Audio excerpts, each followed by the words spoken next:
कहिलेकाहीँ मलाई भोक लाग्यो भने म आफै रोटी बनाएर खान्छु।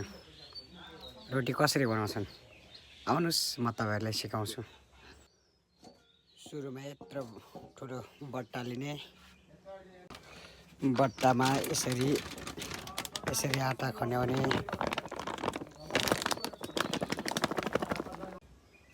हेर्नुहोस् यसरी खनिसक्ने आटा।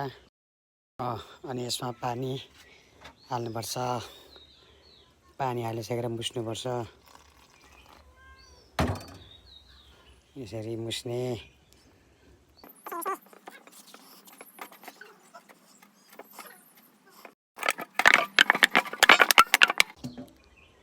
यसरी आटा मुसिसकेपछि यसलाई यस्तो आकारको बनाउने।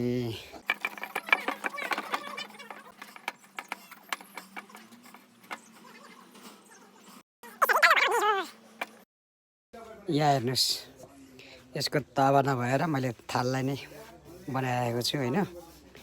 थाल माथि नै बनाउँदा खासै फरक पर्दैन। यहाँ हेर्नुहोस्, यसो गर्ने अनि यो छ, अनि यसले बेल्नुपर्छ। अब एक हातले बेल्न सकिँदैन होइन, त्यही भएर म एकैछिन तपाईँलाई स्टप गरेँ। यहाँ हेर्नुहोस्, मैले यहाँ गरिसकेँ।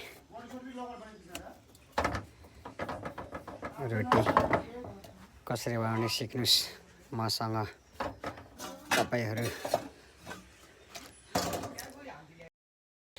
मैले बनाएको रोटी चाहिँ यस्तो हुँदो रहेछ है। हेर्नुहोस् कति राम्रो ट्रायङ्गल, के भन्छ, अरूले बनाएर गोलो हुन्छ, मैले बनाएर ट्रायङ्गल।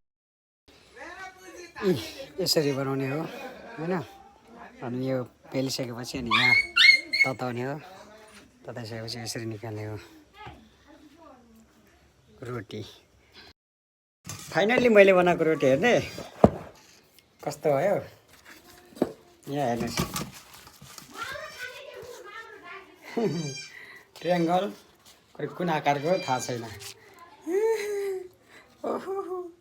मैले बनाएको रोटी यहाँ हेर्नुहोस्। तर जे होस् पाकेको छ मजाले। भोक लागेपछि म आफै रोटी बनाएर खान सक्छु, किनकि म आत्मनिर्भर भएको मान्छे हो।